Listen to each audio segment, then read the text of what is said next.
Welcome to all.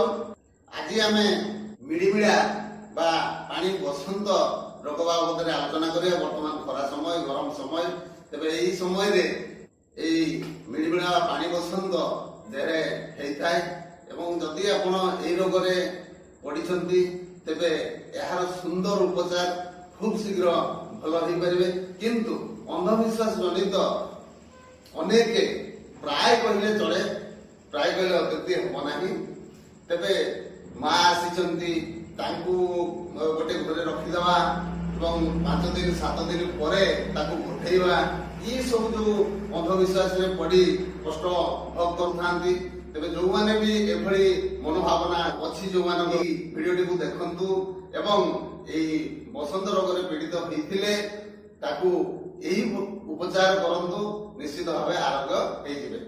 तेबे से कथा आलोचना करबा पूर्व आपण ए वीडियोटी को लाइक शेयर एवं सब्सक्राइब करी आपनको उत्साह करंतु। तेबे आसंतु आलोचना करबा एई बसंत रोगरु किभली मुक्ति पाइबा।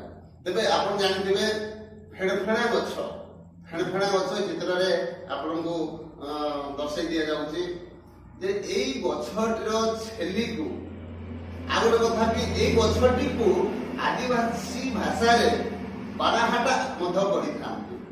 तेबे एई फेणफेणा गछ रो छेली को छेची की तार रसटी को बाहर कर दियंतु, ताकू शिल रे छेची दियंतु एवं ताकू चिपुडी रसटी को बाहर करंतु एवं एई रस 2 ରୁ 3 ଚାମଚ रोगी को खाया को दियंतु एवं बलका रस को संपूर्ण देहरे ताकू मखई दियंतु। शरीर समस्त अंग उपरे ताकू मखई दियंतु। तापरे देखिबे से गरम जनित मिड़मिड़ा बा बसंत पानी बसंत रोग मोड़ी जाइथिबो। एई भली 3 ରୁ 5 दिन 3 दिन 2 दिन करंतु, देखिबे रोग मुक्त हेइथिबो। तबे एभली देखुतांतु। धन्यवाद।